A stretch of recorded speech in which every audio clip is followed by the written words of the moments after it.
오늘 설교 제목은 예수님의 세례 삼위일체 영성입니다.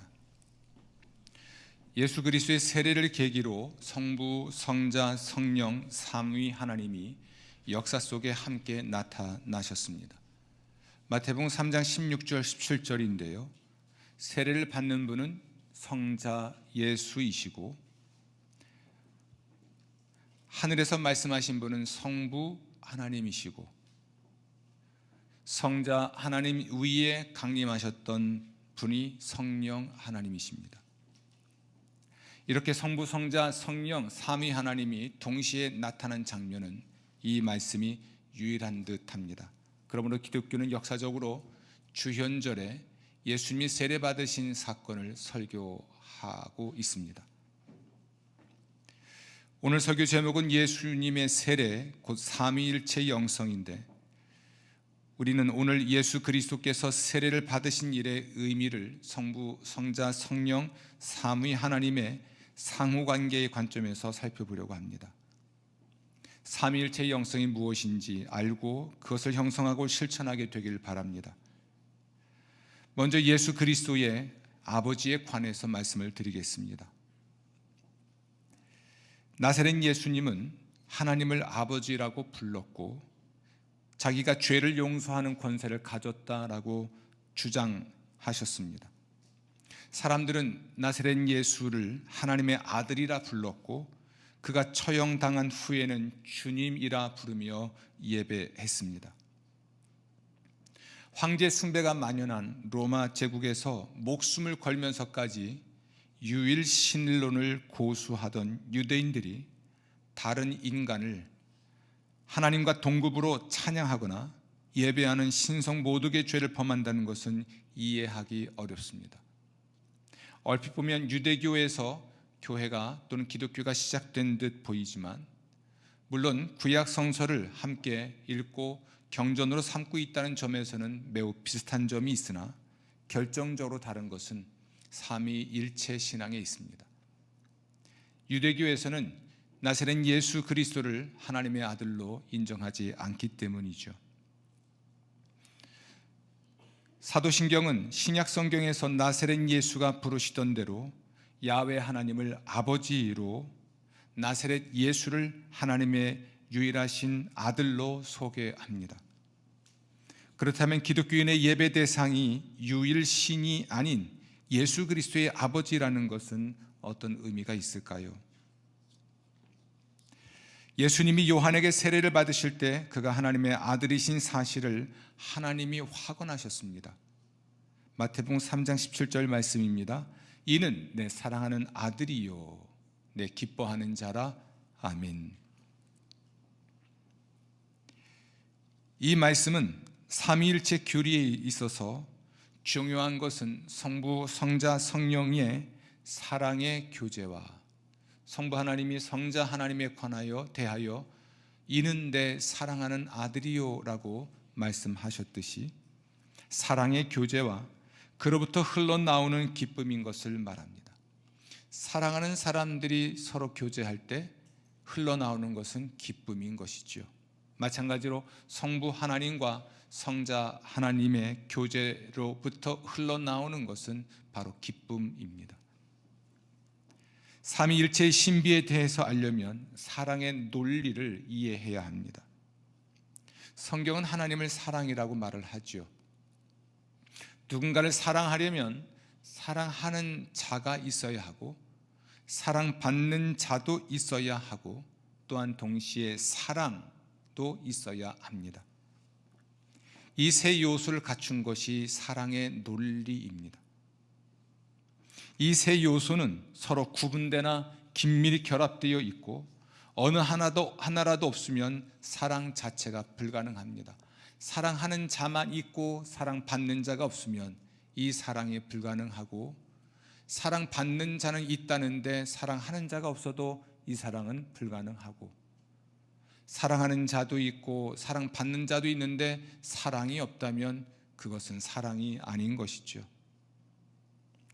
아우구스티누스는 사랑의 관계가 삼위일체의 신비를 탁월하게 설명한다고 보았습니다. 예수님의 세례에서 사랑하는 분은 성부 하나님이고, 사랑받는 분은 성자 하나님이고, 사랑은 성령 하나님이십니다. 성령은 성부와 성자 사이에서 흘러나온 기쁨을 나누어 받고 두 분의 관계를 풍성히 하는 사랑의 끈이 되십니다. 사랑이라는 관점에서 볼 때 기독교의 하나님은 영원부터 사랑을 주고받는 친교 속에 계신 관계적 존재입니다. 성부는 사랑하는 분이기에 성자의 사랑을 받으시고, 성자는 사랑받는 분이기에 성부를 사랑하십니다. 사도신경은 성자를 성부의 유일한 아들이라 표현을 하고, 니케아 신경은 이러한 사랑의 상호관계를 성자께서 하나님에게서 나신 참 하나님이시요 라고 고백을 합니다. 여기서 성부가 성자를 사랑하는 방식은 성자가 성부로부터 태어나셨다라는 표현에 압축되어 있습니다. 성자는 성부로부터 태어나심으로써 성부의 영원한 아들로 존재하십니다. 하지만 성자는 성부보다 열등한 신이 되신 것이 아니라 성부와 똑같은 신적 본성을 가지십니다. 요한복음 10장 30절입니다. 나와 아버지는 하나이니라. 인간 아버지로부터 인간 아들이 태어났을 때 아들이 아버지와 똑같은 인간 본성을 갖는 것과 같습니다. 초기 기독교 신학자와 목회자들은 삼위 하나님의 관계를 자유롭게 선물을 주고받는 이미지로 설명하곤 했습니다. 성부는 성자를 낳으시면서 온전히 자신을 선물로 주심으로써 성자가 자신과 마찬가지로 영원한 참 하나님이자 참 빛이 되게 하셨습니다. 부모가 자식을 낳았을 때 그것은 곧 자신을 자식에게 선물로 준 것과 같습니다. 영원한 성자는 성부께 완전한 감사와 순종과 찬미로 사랑을 온전히 되돌려 드립니다. 육신이 되신 성자는 자기의 뜻이 아니라 아버지의 뜻을 따름으로써 이 땅에서 자기의 삶을 성부께 선물로 온전히 드리셨습니다. 자식이 부모를 공경하는 것이 부모에게 받은 사랑을 돌려드리는 행위와 같다 할 수 있습니다. 예수님이 요한에게 세례를 받으신 사건은 성자가 성부의 뜻을 따른 위대한 사건입니다. 그러니까 성부에 대한 성자의 순종을 드러냅니다. 요한은 예수가 자기에게 세례받는 것을 말렸죠. 왜냐하면 요한이 예수님께 세례를 받아야 할 위치에 있기 때문이었습니다. 본래 세례는 다가올 하나님의 통치 앞에 전적으로 굴복해서 하나님의 뜻을 완전히 이루는 삶의 시작이었습니다. 그래서 예수님은 이렇게 말씀하십니다. 마태복음 3장 15절, 이제 허락하라. 우리가 이와 같이 하여 모든 의를 이루는 것이 합당하니라. 아멘. 예수님은 이렇게 하나님과 그리고 사람들과 더불어 연대하셨습니다. 그는 하나님으로부터 메시아의 인증을 받으셨고, 이는 내 사랑하는 아들이요 내 기뻐하는 자라. 아멘. 또 그의 사업을 위한 준비를 갖추셨습니다. 하나님의 성령이 비둘기같이 내려. 아멘. 예수님은 성령의 권능으로 두루다니며 선한 일을 하였다라고 사도들은 전도하였는데, 바로 성령은 예수 그리스도의 권능이었습니다. 영원한 삼위 안에서 성부와 성자가 서로를 선물로 주고받는 것도, 육신이 되신 성자가 성부와 그토록 친밀한 사랑의 상호관계를 맺는 것도 사랑인 성령께서 두 분을 하나로 묶으시기 때문입니다. 기독교가 예배하는 하나님의 비밀이 바로 여기에 있습니다. 성부는 자신을 성자에게 아낌없이 내어주십니다. 성자를 낳으심으로써 성부의 자기 수요로 존재하시는 성자도 조건 없이 자신을 선물로 드리십니다. 하나님의 모든 의를 이루심으로써, 곧 자기 뜻이 아니라 하나님의 뜻을 이루어 드림으로써 자신을 선물로 드리시는 것이죠. 그래서 그분은 참 인간이 되셨고 죽기까지 복종하는 삶을 사셨습니다. 빌립보서 2장 6절부터 8절은 그러므로 고대로부터 교회의 위대한 신앙 고백이었고 또한 찬양이었습니다. 그는 근본 하나님의 본체시나 하나님과 동등됨을 취할 것으로 여기지 아니하시고 오히려 자기를 비워 종의 형체를 가지사 사람들과 같이 되셨고 사람의 모양으로 나타나사 자기를 낮추시고 죽기까지 복종하셨으니 곧 십자가에 죽으십니다. 이렇게 성자 하나님은 복종을 통해 성부에 대한 사랑을 표현하신 것입니다. 우리가 삼위 하나님을 예배하고 성경을 읽고 기도하는 것도 자신을 선물로 주는 신적 사랑에 깊이 잠김으로써 자기 중심적 이기심에서 조금이라도 자유로워져 자신을 누군가에게 선물로 줄 수 있는 자비로운 존재로 변화하기 위함입니다. 나를 타자에게 선물로 주는 것이죠. 기독교는 유일신을 성부, 성자, 성령의 세 인격으로 믿고 예배합니다.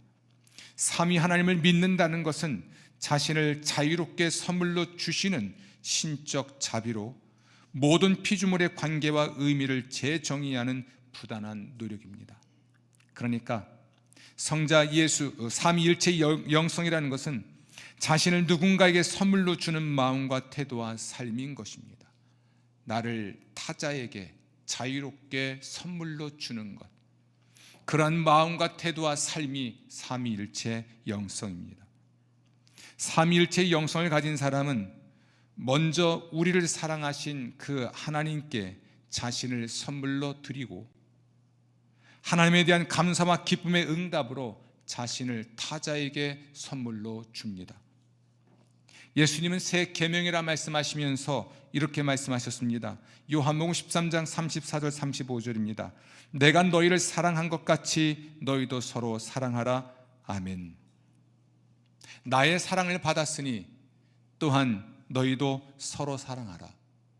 내가 너희를 위하여 혹은 너희에게 나를 선물로 주었으니 너희도 하나님께 그리고 타자에게 자신을 선물로 주라. 그것이 사랑이니라 라고 말씀하십니다. 너희가 서로 사랑하면 이로써 모든 사람이 너희가 내 제자인 줄 알리라. 아멘. 자신을 선물로 타자에게 자유롭게 주는 것, 이것이 예수 그리스도를 따르는 사람들의 표지입니다. 하지만 자기중심적 성향을 가진 유한한 인간이 이러한 삶을 사는 것이 가능할까요? 가능하다면 어떻게 가능할까? 사도신경의 전능하신이라는 수식어가 이 질문에 대답을 해줍니다. 이제 하나님의 전능하심에 관한 말씀을 드리겠습니다. 다른 누군가를 위해 자신을 선물로 준다는 것은 권력 혹은 힘의 문제와 밀접한 관련이 있습니다. 인간은 이웃의 힘에 지배당하는 두려움이 있습니다. 따라서 자기를 지켜줄 강력한 힘을 상상하거나 힘을 축적하려 합니다. 어쩌면 우리 닭이 벼슬을 세우는 것, 동물이 자기의 털을 세우는 것과 같지 않을까요? 강한 힘에 대한 인간의 신뢰와 추구는 하나님을 상상하는 방식에도 영향을 줍니다. 사도신경은 하나님의 여러 속성 중에서 전능만을 언급하고 성경도 하나님의 전능하신 분이라고 말합니다. 요한계시록 21장 22절입니다. 주 하나님 곧 전능하신 이. 아멘. 그러므로 전능은 하나님을 알아가는 데 매우 중요한 역할을 하는데요, 어떤 신학자는 말하기를 하나님의 속성 중 으뜸은 전능이다 라고 말을 합니다.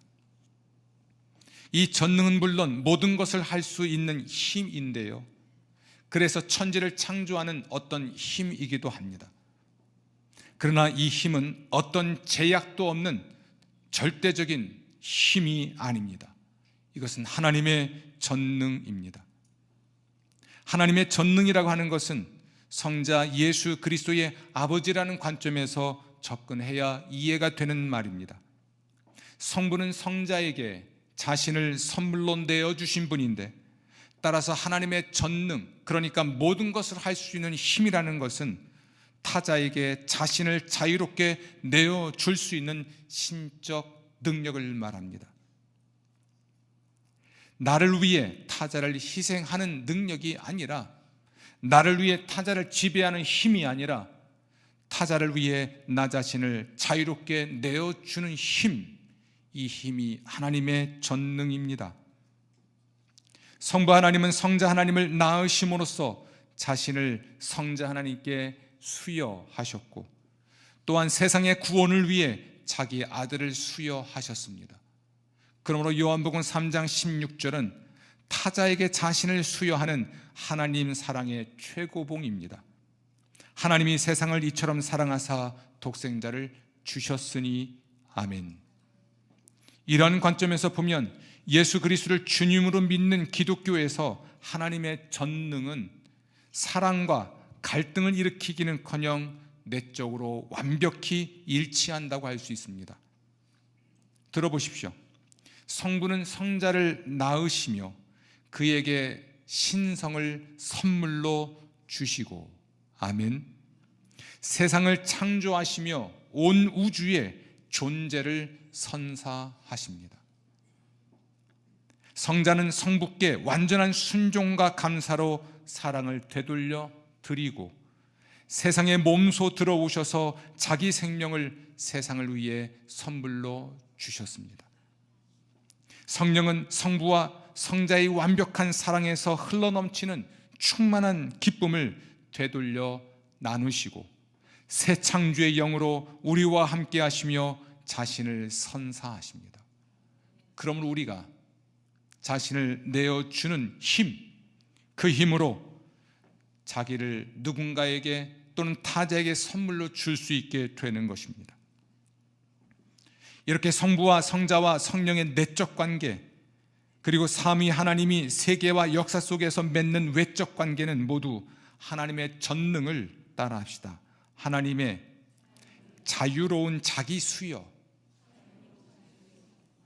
정의를 합니다. 이게 기독교 복음의 핵심입니다. 교부 니사의 그레그리오스도 복음서가 추상적인 의미에서 유일신의 전능을 말하는 것이 아니라 성자가 자기 내어 주심, 곧 성육신에서 실제적인 의미에서 하나님 전능의 신비를 열어 보여준다고 말했습니다. 그의 음성을 들어보십시오. 신적 본성의 전능이 인간의 굴욕까지 내려올 힘을 가졌다는 것은 여러 기적의 위대함과 초자연적 특성보다도 전능의 더 분명한 증거를 제공한다.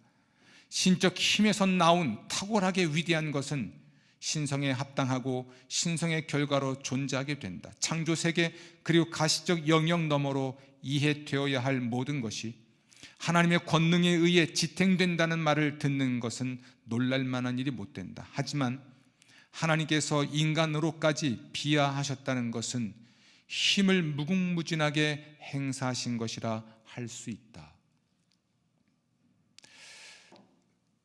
은퇴를 생각하는 사람으로서 하나씩 내려오는 연습을 하려고 합니다. 혹자는 그럴 수 있습니다. 목사님이 언제는 올라가신 일이 있나요? 하긴 올라간 곳도 없으니 내려올 곳도 없을지 모르나 저는 올라가기 위해 부단히 애썼던 사람입니다. 그래서인지 내려오는 것이 올라가는 것보다 참 힘듭니다. 이건 등산의 원리와도 같은 것 같습니다. 올라갈 때는 올라가는 게 힘든 것 같으나 내려올 때가 더 위험하고 힘들다는 것이 등산 전문가의 말이기도 하죠. 인생은 자리에서 내려오기가 참 어려운 것 같습니다. 개인적인 부탁입니다. 저를 위해 기도해 주십시오. 뒷모습이 앞모습보다 멋있는 남자로 은퇴할 수 있도록. 아멘도 안 하시고. 아름다운 퇴장이라는 게 있겠죠. 하나님의 전능은 천지를 창조하고 초자연적인 기적을 일으키는 그것만이 아니라 가장 낮은 데까지 내려올 수 있는 힘, 그것이 하나님의 전능입니다. 세상은 힘의 관계로 존재하고 따라서 힘의 충돌이 세계를 설명하는 유일한 용어인 듯 생각합니다. 만약 그렇다면 평화는 더 큰 힘으로 유지된다라는 폭력의 존재론을 신봉하게 될지도 모릅니다. 과연 그런가요? 평화는 더 큰 힘으로 유지가 될까요? 역사는 그렇게 말하지 않습니다. 더 큰 힘은 오히려 평화를 깨트린다고 말하죠. 심지어 하나님의 전능과 인간 자유의 관계도 힘겨루기라는 관점에서 보게 되면 하나님의 전능을 인정하고 나의 자유를 잃으니 자유를 위해 하나님의 전능을 부정하게 될 것입니다. 하지만 이것은 아버지이자 전능하신 하나님께서 세상을 창조하고 다스리고 완성하는 방식이 아닙니다. 하나님의 전능은 타자에게 자기를 수여하는 힘인데 세상을 존재하게 하고 지탱하는 것은 궁극적으로 타자를 향한 사랑입니다. 따라합시다. 타자에게 자기를 수여하는 힘, 이것이 전능입니다. 그러므로 우리는 성부가 성자에게, 성자가 성부에게, 그리고 성령이 성부와 성자에게, 그리고 삼위일체 하나님이 우리 인류에게 자신을 선물로 수여한 이 삼위일체 영성을 형성하고 실천할 수 있는 힘을 성령 하나님이 주실 줄 믿고 타자를 향한 사랑을 실천하며 살게 되기를 소원하기를 주의 이름으로 축원합니다. 갈등과 폭력이 가득한 세상에서 하나님의 전능을 고백한다는 것은 타자를 지배하려는 것이 아니라 타자를 위해 자신을 선물로 주신 하나님을 본받아 힘과 사랑의 일치를 지향하고 평화와 화해를 위해 힘을 사용하는 법을 배워나가는 것을 의미합니다. 설교를 마치려 합니다. 예수 그리스도께서 세례받으신 사건은 우리에게 삼위일체 영성을 가르칩니다. 삼위일체 영성은 타자에게 자기를 수여하는 마음과 태도와 삶이고, 성령은 삼위일체 영성의 형성과 실천을 위한 하나님의 능력입니다. 로마서 5장 5절 말씀입니다. 우리에게 주신 성령으로 말미암아 하나님의 사랑이 우리 마음에 부은 바 됨이니 아멘. 성령께서 우리 마음에 하나님의 사랑을 부어 주시기를 소원하십시오. 그분은 주실 것이다, 주실 수 있다가 아니라 반드시 하나님의 사랑을 부어 주실 것이고, 이 사랑으로 우리 자신을 하나님께 선물로 드리고 세상의 구원을 위해 우리 자신을 타자에게 선물로 줄 수 있게 될 것입니다. 우리를 사랑하여 자기의 유일한 아들을 우리에게 수여하신 성부 하나님과 우리를 사랑하여 자기 목숨을 우리에게 수여하신 성자 하나님과 성부와 성자의 사랑을 우리 마음에 수여하시는 성령 하나님을 찬양하고 예배합시다. 그를 통해 우리 안에 삼일체 영성이 형성되고 실천할 수 있게 될 것입니다. 우리의 가정, 교회, 일터, 세상의 평화를 위해 우리 자신을 자유롭게 수여하시기를 주의 이름으로 축원합니다. 아멘.